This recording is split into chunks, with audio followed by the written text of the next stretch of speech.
Today, I've got a real treat for you folks. Step right up to hear a story set back in the days of colonial Virginia, in a bustling little town called Harmony Creek, nestled in Fairfax County. It's about a man named Lucas Bennett, a guy whose ups and downs are still the talk of the town, passed down through generations like a well-worn fiddle tune. So grab a seat, and let's get started. Picture this, Harmony Creek, Virginia, sometime in the early 1700s. Lucas Bennett was a man folks couldn't help but gossip about. His life was a roller coaster, and it all kicked off with a scene straight out of a nightmare. Imagine a fella, hands clutching his head, bolting out of a cramped little shack hollering, "Stop hitting me. I'll do it, I swear." Behind him, someone's chasing him down barking, "Hurry up, or I'll tan your hide again if I catch you slacking." Terrifying, right? And that poor soul getting walloped? None other than Lucas Bennett himself. But to figure out how he ended up in such a mess, we've got to rewind a few years and dig into his roots. Lucas's dad, Henry Bennett, was a dirt-poor farmer scratching out a living in Fairfax County. When Henry hit 30, he saw a traveling merchant raking in cash with a roadside stall and figured, why not me? He had a knack for haggling and a friendly grin that won folks over. Pretty soon, Henry struck it rich. Well, rich enough for a farmer back then. He married Eliza Harper, the daughter of a gruff old widower from the east side of town. Lucas was their only kid, and let me tell you, that boy didn't come easy. Henry and Eliza tied the knot late, and for years, Eliza's belly stayed quiet as a church mouse.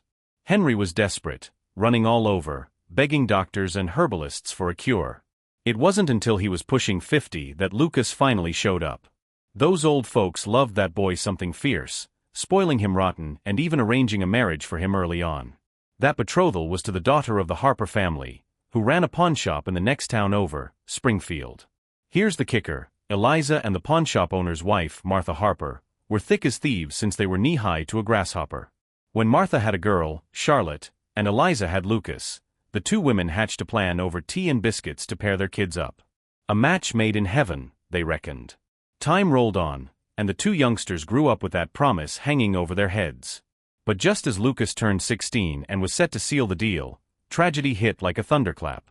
Henry Bennett had been hauling goods for a merchant when he crossed paths with a gang of highwaymen. They didn't just rob him blind, they stormed the Bennett homestead, cleaned it out, and in the chaos, slashed Eliza dead while she fought to protect her home. Everything Henry had built up over a lifetime, gone in one bloody night. His wife was dead because of him, and it broke his heart clean in two. Grief ate him alive, and he took sick, wasting away fast. There he was, lying on his deathbed, staring at Lucas, tears streaming down the boy's face. "Lucas," Henry rasped, "I made my fortune, and I lost it all. Ain't no fixing it now. I'm sorry, son, for you and your ma." "Pa, don't talk like that," Lucas sobbed.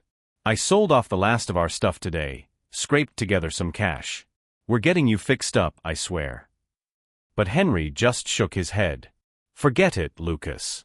This ain't something a doctor can cure, it's a broken heart. Take what's left and marry that girl. Live a quiet life." Lucas nodded through his tears, promising he would. Truth was, he'd never had eyes for anyone but Charlotte Harper. But deep down, he knew his family's fall from grace meant her folks might not let her hitch her wagon to his sinking star anymore. Henry Bennett closed his eyes for the last time, leaving Lucas all alone in a world that didn't much care. After burying his pa with what little dignity he could muster, Lucas figured he'd follow in Henry's footsteps, start from scratch and build something, just like his old man did. Back in the day, Henry had clawed his way up from nothing, so why couldn't Lucas? Trouble was, Lucas had grown up with a full belly and a warm bed, not the grit and hustle of the frontier. He didn't know the first thing about trading or bargaining. Sure enough, within 2 months, some slick-talking con man swindled him out of every last penny he'd scraped together. Lucas was flat broke, hungrier than a wolf in winter. For days, he went without food, his spirit crumbling faster than a dry cornbread biscuit. One morning, he stumbled across a cracked old tin cup in the dirt and thought, "Well, that's it, I'm a beggar now." He joined the ragtag crew of drifters in Harmony Creek, holding out his cup for scraps. But even that wasn't as easy as it looked. The begging game had its own rules, and Lucas didn't know them. 2 days in, a couple of roughnecks beat him black and blue for stepping on their turf. Bruised and broken, he sat there in the mud, ready to give up on life altogether. Then, like a lightning bolt, it hit him. He still had that old betrothal agreement with Charlotte Harper. Why not give it a shot? He muttered to himself. Worst they can do is say no. Maybe they'll toss me a few coins to buzz off. Wiping the tears and grime from his face, Lucas hitched up his britches and trudged over to Springfield, where the Harpers ran their pawnshop. When old man Jacob Harper heard Lucas was at the door, he let out a long weary sigh. He hustled inside to find his wife Martha, and their daughter Charlotte, figuring he'd break the news. They had to call off this engagement. No way was he letting his little girl marry a penniless beggar and live a life of misery. But when Charlotte caught wind of it, she put her foot down hard. "Pa, no," she snapped. "You and Ma always taught me to keep my word, to stand by folks when they're down. Lucas's family's hit rock bottom. He's out there begging, for heaven's sake. If we ditch him now, it's like sticking a knife in his back and twisting it. That's not right, it'd ruin him for good." Martha's eyes welled up, and she chimed in, "I'm with Charlotte, Jacob. The Bennetts have had it rough enough. I can't let Eliza's only boy end up on the streets with nothing. If you don't want Charlotte marrying him, fine. Let's take him in as a son-in-law right here. We've got plenty, food on the table, clothes to spare. One more mouth ain't gonna break us. It's just another plate at supper, is all."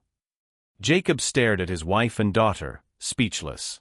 He rubbed his chin, thinking it over. "Charlotte's got a point," he finally grumbled. "We can't be folks who go back on a promise. All right, Martha, you win. If Lucas shows up, we'll call him family. If he doesn't, well, that's his choice to walk away." And wouldn't you know it, that very day, Lucas dragged himself to their doorstep. Jacob sighed again, waved him in, and hollered, "Get Lucas in here." When Lucas shuffled inside, he was a shadow of his old self. The last few months had taught him the hard way about life's cold shoulder. Folks who'd smiled at him when he had money now spit in his direction. The swagger and spark he'd had as a kid? Gone. All that was left was a nervous, beat-down boy. He shuffled up to Jacob and mumbled, "Sir, I've seen you, Mr. Harper." Jacob sighed yet again, waving a hand. "Enough of that formal nonsense, son. Sit down. I've heard about your troubles. Here's the deal. Stay here, be my son-in-law. That betrothal still stands, just like we promised. What do you say?" Lucas froze, stunned. Then with a thud, he dropped to his knees, tears spilling out. "Thank you, Mr. Harper, for not turning me away. I'll stay, I'll work for you like you're my own pa." And just like that, Lucas Bennett, who'd lost everything, found a lifeline with the Harpers. Day by day, he threw himself into learning the pawnshop trade under Jacob's gruff guidance. Charlotte, his bride-to-be, turned out to be a real peach, kind as a summer breeze and pretty as a picture. Over time, their bond grew hot as a skillet, and Martha couldn't stop grinning at how it all worked out. Fast forward a few years, Lucas Bennett was now 22, a far cry from the scrawny kid who'd stumbled into the Harper household. Living with the Harpers had steadied him, and on a crisp fall day in 1710, he and Charlotte tied the knot proper. She was a gem of a wife, kept the house spick and span, always had a warm smile ready. Lucas, meanwhile, hustled alongside Jacob at the pawnshop, learning the ropes of appraisals and trades. Jacob couldn't have been prouder of his son-in-law, dragging him along to meet merchants and traders from Richmond to Alexandria. Little did he know, those introductions were planting seeds for Lucas's next big shake-up. See, as Lucas got older and sharper, he started feeling restless. Working under Jacob's roof was fine and dandy, but it chafed him, like wearing boots 2 sizes too small. He wanted more, his own name on the sign, his own deals to strike. One evening, after a long day of haggling with a tobacco trader, Lucas and Jacob sat in the back of the pawnshop, sipping cider by the hearth. Lucas cleared his throat and said, "Pa, about that idea I brought up last time, what do you think? We could start lending money out of the shop. Folks around here are always strapped for cash, we'd make a killing." Jacob's face darkened, and he set his mug down hard. "Lucas, I've told you before, drop it. Money lending's a dirty game. Once you're in, there's no getting out clean. You end up ruining folks' lives, foreclosing on farms, taking their last hog. That ain't us. I won't have it." Lucas's jaw tightened. This was the 3rd time he'd pitched the idea, and the 3rd time Jacob shot it down flat. It stung, festering in his gut like a bad batch of moonshine. He opened his mouth to argue, but before he could get a word out, Jacob clutched his chest, his face going pale as a ghost. Cold sweat beaded on his forehead, and he gasped, "My pills, Lucas, quick!" Jacob had been overworked for years, and his heart gave him fits now and then. Lucas knew the drill. Those little pills in the cabinet were his lifeline. He bolted over, rummaging through the shelves, heart pounding in his ears. He found the bottle, popped it open, and shook out a couple of tablets.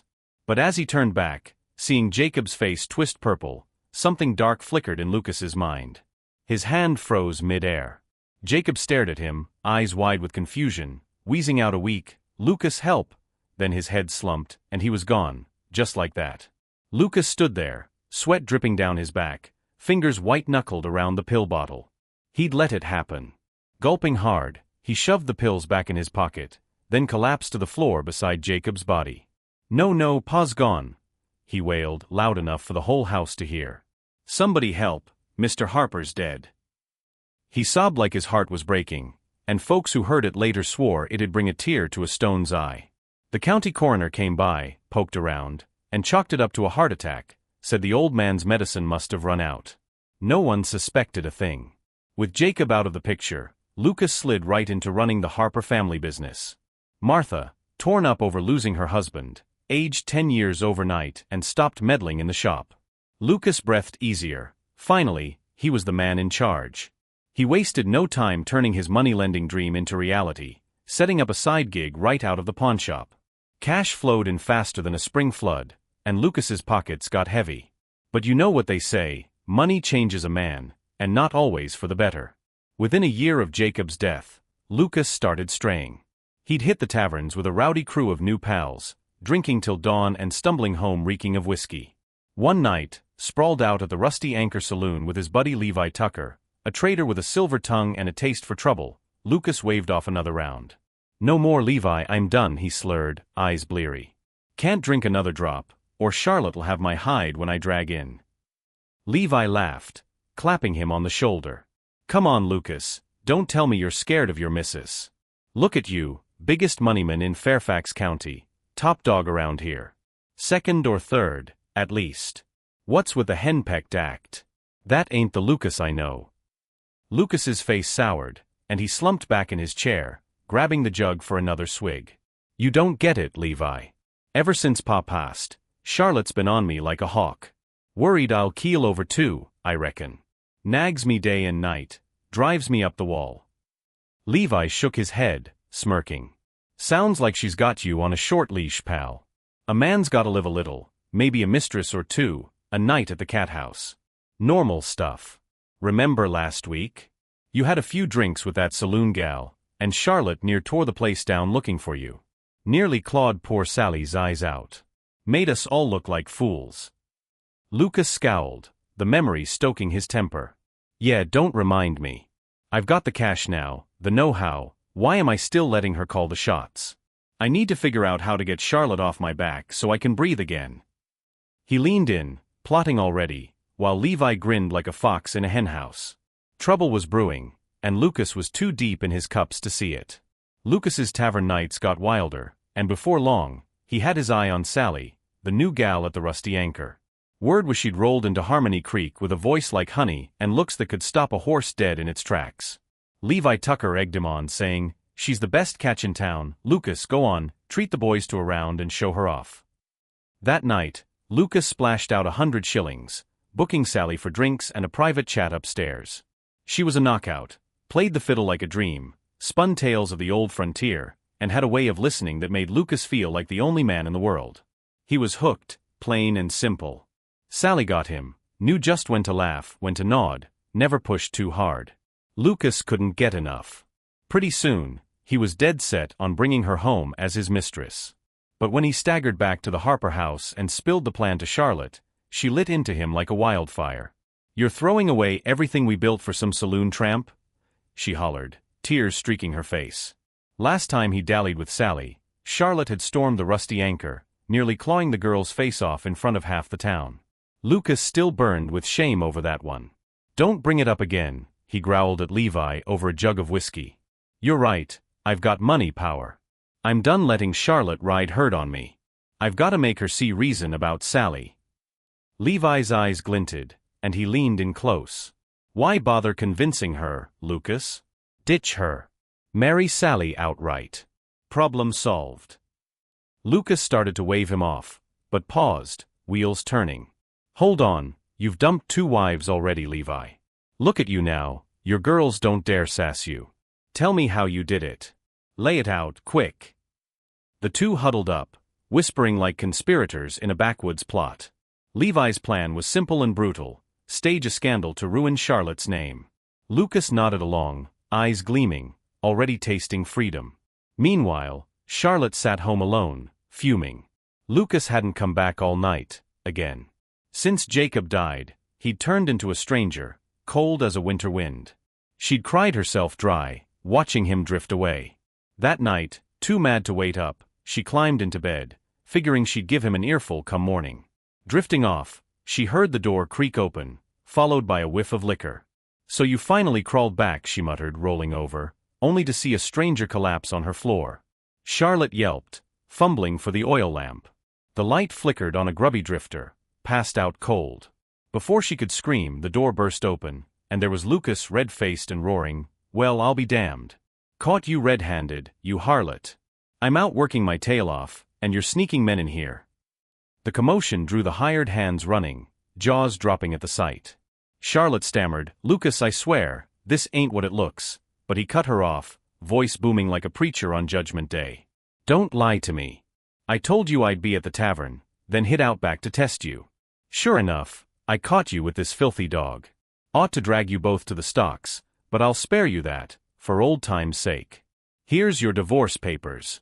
Sign 'em and get out." Charlotte crumpled, sobbing, "I didn't do this. You've got it all wrong." Lucas flung the papers at her feet and stormed off. Martha, roused by the ruckus, rushed in, wide-eyed. "My girl wouldn't do this, Lucas, I know her," she pleaded. But Lucas wheeled on her, snarling, "Like mother, like daughter, huh? Still defending her?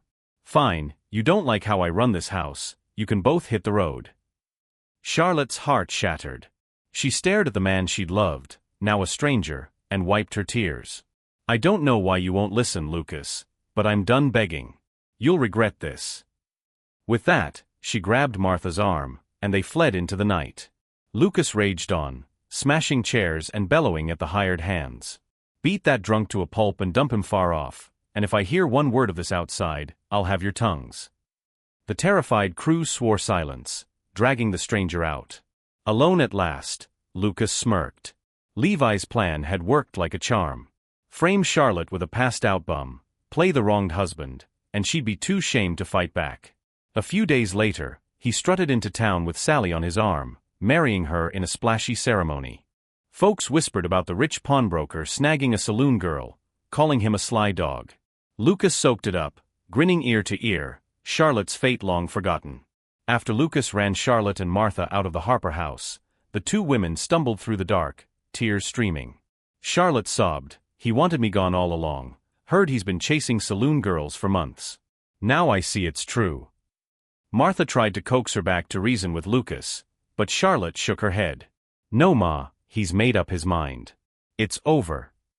They stopped by the road, catching their breath, when Charlotte remembered that drunk stranger. "Wait, I need to know why he set me up."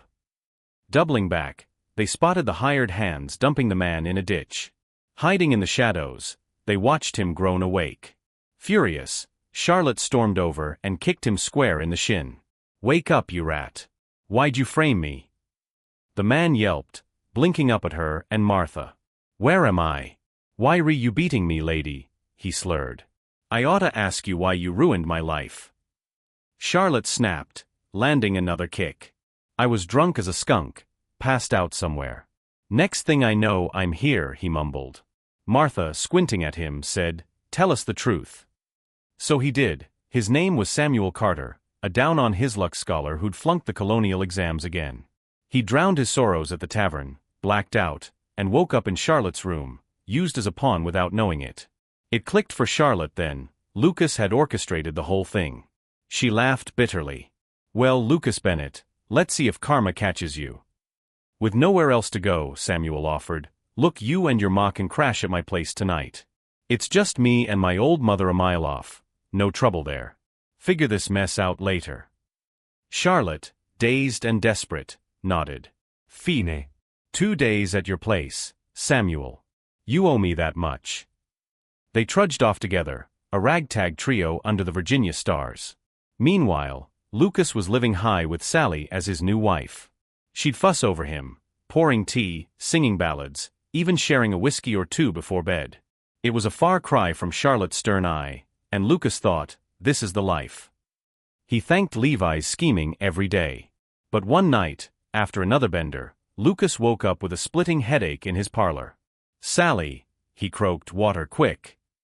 No answer. Grumbling, he staggered to his feet, just as Levi sauntered in, plopping into Lucas's favorite chair like he owned the place.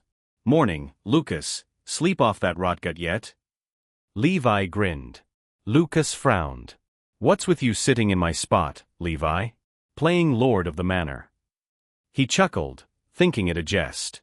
But Levi laughed harder, too gleeful for comfort. Oh, Lucas, you don't remember? Couple nights back, you signed over the whole Harper spread to me, lock, stock and barrel. This place is mine now. You're the guest. Lucas blinked, dumbstruck. Quit fooling, Levi. Levi shook his head, pulling out a deed, Lucas's signature scrawled plain as day. No joke, pal. Take a gander. Hands trembling, Lucas snatched the paper. It was real. Sally, he yelled, grabbing her as she slipped in. What's going on? I'd never sign this drunk. Tell him it's bunk. Sally sighed, brushing him off. Lucas, you handed me over to Levi too. It's done. He sank to the floor, pointing a shaky finger. You two set me up? Levi and Sally smirked, spilling the beans. Levi'd been eyeing the Harper business for years, too big for him to muscle in on till Lucas came along. He'd played the loyal friend, liquoring Lucas up, then slipped in Sally, his own cousin, as the bait. 200 shillings to the saloon boss got her primped as the perfect trap. Step by step, they'd stoked Lucas's greed and lust till he was blind, signing away everything in a boozy haze. Lucas lunged, roaring, I'll kill you both. But Levi snapped his fingers, and hired toughs swarmed in, pounding Lucas till he couldn't stand. They tossed him out like trash, his cries echoing in the dirt. Sprawled there, he thought back, letting Jacob die, brushing off the old man's warnings about shady deals. Now it all made sense, too late. Days later, he was back where he started, begging on Harmony Creek streets with a busted tin cup. One afternoon, a grand carriage rolled by, a sharp-dressed man on horseback, a flower-decked coach trailing. Lucas perked up, hollering, Spare some bread, mister. The curtain twitched, and out stepped Charlotte, locking eyes with him. His heart stopped. Charlotte stared down at Lucas from that flower-trimmed carriage, her eyes blazing. He ducked his head, shame burning his cheeks, but she stepped out, grabbing his arm. What happened to you? She demanded. Haltingly, Lucas spilled it all, Sally's betrayal, Levi's swindle, how he'd lost everything. Charlotte's lips twitched between a sneer and a laugh. Humph. You reap what you sow, Lucas. That business was half my pa's sweat, I'm taking it back. She turned to the man on horseback, Samuel Carter, now decked out in a fine coat. Husband, let's settle this. Samuel nodded, grinning. Turns out, that drunken scholar from the setup was a hidden gem. He'd aced the colonial exams years back but bombed the final round till recently. After taking in Charlotte and Martha, he'd hit it off with the old widow Carter, and over time, Charlotte warmed to him too. With their folks' blessing, they'd wed. Spurred by Charlotte's grit, going from riches to rags and back, he'd studied harder, finally clinching top honors in Williamsburg. Now a county magistrate, he was riding high, returning to Harmony Creek with Charlotte as his lady. When Levi and Sally heard the scholar they'd framed was now the law, they didn't wait for trouble. They hightailed it to Samuel's office, handing over the Harper estate, deeds, cash, the works, hoping to dodge jail. Too late. Samuel clapped them in irons for fraud and conspiracy, locking them up in the county stockade. Charlotte took back her family's wealth but didn't hand it to Lucas. When we were kids, my folks lifted you up, she said, voice cold. You paid us back with betrayal, worse than a snake. You don't deserve this. Work for me as a hired hand, and you'll eat. Otherwise, fend for yourself. Lucas, broken, bit back tears and nodded. Too late to fix his mistakes, he shuffled off to sweep her stables. And that's the end of Lucas Bennett's road. Gratitude, whether to friends, lovers, or kin, matters. Lucas got saved by the Harpers when he was down, but his small-minded greed turned him sour. He let Jacob die, framed Charlotte, and drove her and Martha out, landing himself a beggar again. Samuel, poor but kind, took Charlotte in and rose to the top. Proof good folks get their due. Hope you liked this yarn, friends. Share it around, and stick with me, Nancy Thompson, for more. Now, that's one tale down. Up next, I've got another humdinger for you. Don't miss it. It'll grab you from the first word, I promise. It's called The Frontiersman and the Beautiful Widow, an old beggar woman's plea to dig up the truth. Picture this. Back in the wilds of Kentucky, round the late 1700s, lived a well-off trader named Caleb Wheeler. Honest as the day is long, but with one flaw, he couldn't keep his eyes off a pretty face. If she was single, he'd move heaven and earth to win her. One crisp fall afternoon, Caleb rode out with his hired man, Amos, to collect rent from tenants in Stone Hollow. Trouble was, a brutal drought had scorched the crops that summer. Folks had nothing to pay. Seeing their gaunt faces, Caleb cut their rent in half and pushed the due date back, earning a chorus of thanks from a Hollow's farmers. Done for the day, Caleb and Amos headed for home. At the village edge, a young woman stepped out, hauling a water jug. She was a stunner, graceful as a deer, face like a porcelain doll. Caleb recognized her, Jenny Morgan, wed to a burly farmer, Tom Morgan, just 6 months back. He'd seen her when he'd collected rent at their cabin, and her beauty had stuck with him. Couldn't act on it then, she was taken. But today, with no one else around, he stole a few extra glances. Jenny caught his eye, set down her jug, and waved. "Afternoon, Mr. Wheeler. Here to collect from us too." Caleb tipped his hat. But your ma-in-law said your harvest failed. I slashed Tom's rent and gave him more time. Guessing you were washing down by the creek and missed the news. No worries now." Jenny's face lit up, and she curtsied. "Bless you, sir. We've had it rough. Tom took sick and died 2 days ago. Buried him up the hill yesterday. Me and his ma don't know how we'll get by." Tears welled up as she dabbed her eyes. Caleb's jaw dropped. "Tom's dead? Big fella like him, how?" Jenny sighed. "Fever took him fast, rotted him out overnight. Me and Ma Morgan had to haul him up ourselves." Amos squinted at her. "If Tom's gone, why not remarry?" Jenny shook her head. "When Tom was alive, his ma treated me like her own. Now he's dead, I can't leave her alone. Gotta see her through." Amos nodded, impressed. "Darn loyal of you." Caleb, though, saw his chance. Jenny was a widow now, and his heart was already galloping. Caleb Wheeler couldn't shake Jenny Morgan's face from his mind, those soft eyes, that heartbroken sigh. She was a beauty with a good soul, miles better than the 5 wives and handful of mistresses warming his big cabin back in Lexington. If I could just snag her, he thought, life'd be perfect. The next morning, he loaded up a sack of cornbread and a jug of molasses, hitched his horse, and rode back to Stone Hollow. Tom Morgan's pa had passed years back, leaving just Jenny and her mother-in-law, Ma Morgan, in that rickety shack. Now, with Tom gone, Caleb saw his opening. Jenny answered the knock, her face lighting up like springtime when she saw him. "Mr. Wheeler. What brings you back so soon?" she chirped. Caleb flashed a grin. "Heard you folks were scraping by after that drought. Brought some victuals for you and Ma Morgan. No charge, just neighborly kindness. Eat up, no fretting." Jenny's hands flew to the gifts, her smile wide. "Oh, thank you, sir. Jure a downright sing, saving who es likes this." Caleb chuckled. "Ah, shucks, it's nothing fancy. Can't have good folks going hungry." Ma Morgan shuffled out at the sound of voices, her wrinkled face beaming when she saw the hall. "Bless your heart, Caleb Wheeler. Sheckhof it." Caleb, sensing a chance to cozy up, lingered, chatting about the weather, pitching in with chores. Jenny didn't bat an eye at his hovering, and Ma Morgan turned a blind eye, too busy with the molasses. After a few hours, Caleb felt the tide turning in his favor. For 3 days straight, He kept it up, dropping off goods, lending a hand. By the third visit, he mustered the nerve to grab Jenny's hand.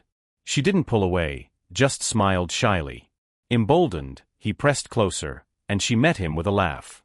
Caleb's heart hooped, hook, line, and sinker. That night, he stayed late, and under the Kentucky stars, he and Jenny crossed a line. Come dawn, as he slipped out the door, Ma Morgan caught him red-handed. She flew at him, fists on hips. Caleb Wheeler, my boy ain't cold in the ground, and you're sniffing around my Jenny. How's she supposed to hold her head up after this?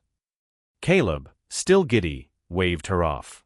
Ma, hush now, if you don't tell, and Jenny don't, wirst du know? I'm sweet on her, honest. Let me make it right, say the word, and I'll marry her. Ma Morgens Eis narrot. Marry her? Easy to say, but will you do it? What about that gaggle of women back home? Think they'll cotton to this? Trust me, Caleb pressed, they won't fuss. If you're on board, I'll wed Jenny, maybe not as the main missus, but my seventh wife, sure as shootin'. That's plenty. Ma Morgan snorted. Words are cheap, mister. Jenny's a good girl. I need profuminite scho so me gut will. Put your money where your mood is. Caleb didn't blink. Fair enough. How's this? I'll deed you 2 acres of my rental land, no rent ever again, plus $100 silver cash. Deal. He was all in now, betting big on Jenny. Ma Morgan's grip loosened, and she nodded slow. All right, you'd best fetch that land and coin quick then. Done, Caleb said, tipping his hat. Jenny darlin', I'll be back this afternoon with a wagon to fetch you. I'm marrying you proper, wait for me. He hightailed it out, buzzing with triumph. Halfway to Stone Hollow's edge, he passed old Widow Hanks, a hunched figure leaning on a gnarled stick, rattling a tin cup for alms. Her hair was snow-white, but her eyes still sparked sharp. She nodded at Caleb. She'd known him since her man rented his land years back. Caleb had cut their rent when times got lean, and after her husband died, she'd given up farming for begging. Today, she looked frilier than ever, tottering like a leaf in the wind. Caleb's heart twinged. Poor old gal, he muttered, fishing out a couple silver bits. Here, Widow Hanks, quit begging in town, huh? You're too old for this. I'll swing by with grub now and then keep you fed. Her eyes watered as she took the coins. Thank ye, Mr. Wheeler. Ain't never had such a gift in all my days. He waved it off, ready to ride on, but she grabbed his sleeve. Hold up, sir. One thing I gotta say. You've been hanging round Tom Morgan's place a lot lately, ain't ya? I don't mean no harm, but that Ma Morgan and her Jenny, they ain't what they seem. Don't let 'em pull the wool over your eyes. Caleb forced a smile, brushing it off. Appreciate the concern, ma'am, but I've got it handled. Inside, he reckoned Widow Hanks was just stirring old grudges, probably crossed paths with the Morgans before. Shaking his head, he rode home to Lexington, plotting how to break the news to his wives. 5 wives and a slew of kids weren't thrilled about Jenny. Naturally, they ganged up, screeching like a flock of crows. This house still ours or what? They hollered. Caleb stood firm, loading a cart with food, cloth, and a chest of silver. I'm settling with Jenny in Stone Hollow, he barked. Deal visite. 5 days later, worn down by the nagging, the womenfolk caved. They trekked to Stone Hollow, begging Caleb to come back and run the show, promising to let him have Jenny. He seized the chance. Jenny'd be wife number 7, official-like. Word spread fast, and Stone Hollow buzzed with folks currying favor with the Morgans. Widow Hanks just sighed, muttering to herself, but Caleb was too smitten to care. Caleb Wheeler was riding high, too stubborn to heed Widow Hanks' warning. The day before the wedding, she cornered him again at Stone Hollow's edge, her voice raspy as a winter wind. You forgot what he told you, boy? That Jenny Morgan and Ma Morgan ain't no angels. They'll bring you ruin.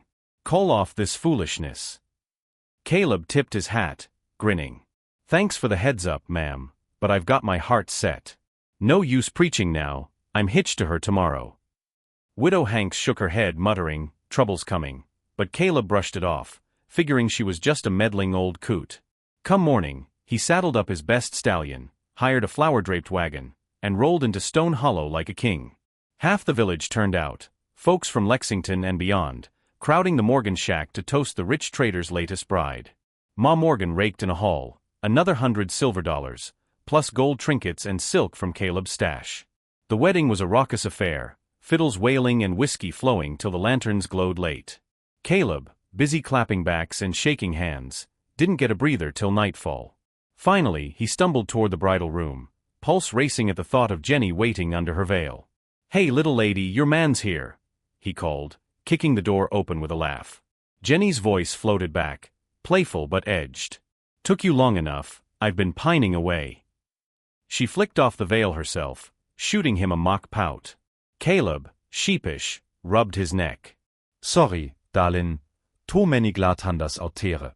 I'll make it up to you to nicht, promise." Grinning, he scooped her up, tumbling onto the bed in a tangle of arms. But just as things heated up, Jenny let out a sharp yelp, then went limp, eyes shut, legs twitching once before going still.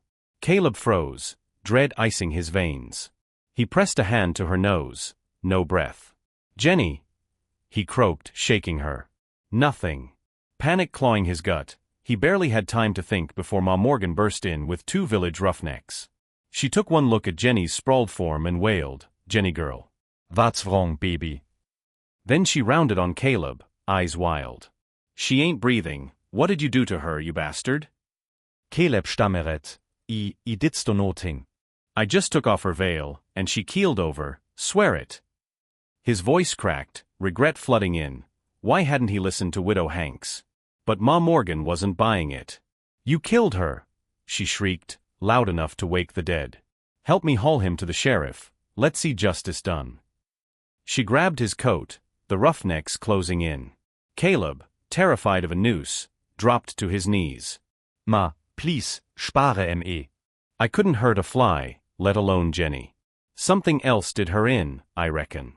She's gone, and I'm sorry as hell, but don't drag me to jail over it. How's this? I'll give you $500, and you take her home tomorrow." "We hush it up, never speak of it again." Ma Morgan's sobs hitched, her eyes narrowing like a fox sniffing a trap. 500? My Jenny's worth more than that. You murdered her. Gimme 1,000, plus a box of gold and silver trinkets, or I'm hollering till the whole county knows. Caleb, cornered, caved fast. "Deal, take it, just keep quiet." He couldn't afford the scandal, not with his name plastered across Lexington's trade routes. That night, the Wheeler clan clamped down tight. No whispers of Jenny's death leaked out. Come dawn, Ma Morgan and her 2 cronies wrapped Jenny's body in a straw mat, hitched her to a cart, and hauled her off like nothing happened. Ma, pocketing her fortune, played along without a peep. Caleb, rattled to his core, holed up after that. No more gallivanting, no more chasing skirts. His swagger was gone, replaced by a gnawing unease. 5 days later, Widow Hanks banged on his Lexington door, demanding a word.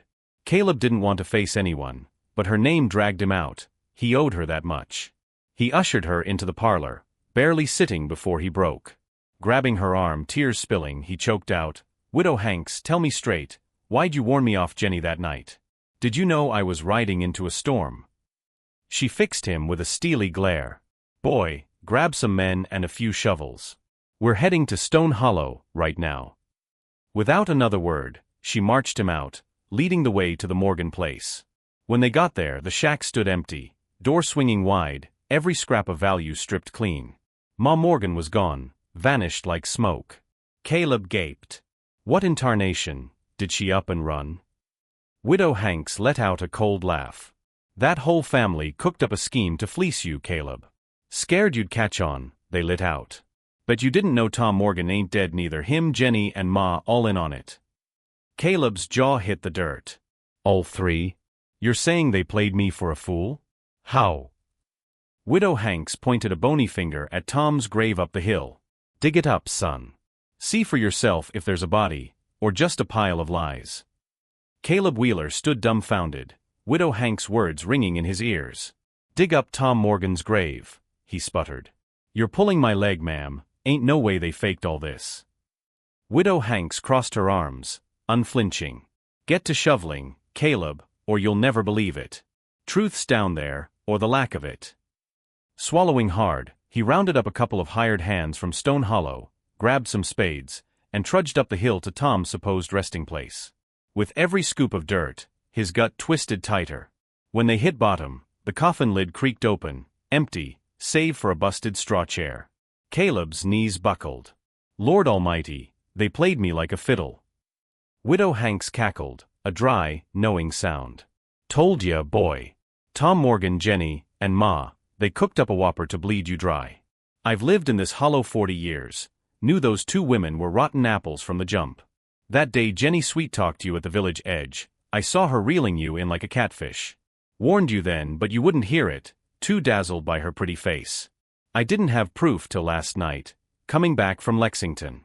Caught sight of Tom himself, alive as you please, driving a wagon with Jenny and Ma, loaded down with your silver.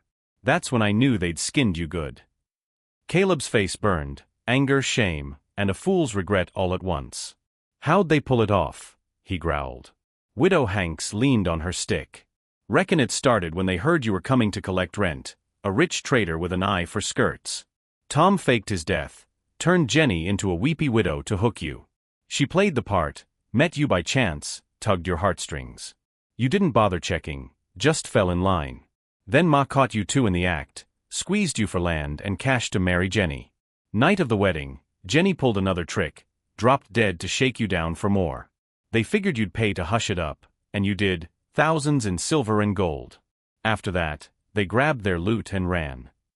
Caleb's fists clenched. And Tom, how'd he fake dying? Widow Hanks smirked. Heard tell of a root called Dead Man's Bell, grows wild out here. Swallow a pinch, and you're out cold a day or two, stiff as a corpse, barely breathing. Tom used it to fool the village, then Jenny dosed herself on your wedding night. Slick as grease, that bunch. Furious, Caleb didn't waste a minute.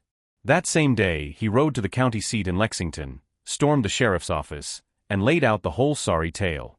The law didn't dawdle, runners went out, tracking the Morgans down. A month later, they dragged Tom, Jenny, and Ma Morgan back from a hideout in Boone County, clapped in chains. Under questioning, the truth spilled like sour mash. The trio had tired of scratching out a living. When they learned Caleb was a soft touch for a pretty face, they hatched their plan. Tom died first, Jenny lured Caleb in, and Ma sealed the deal with her blackmail act.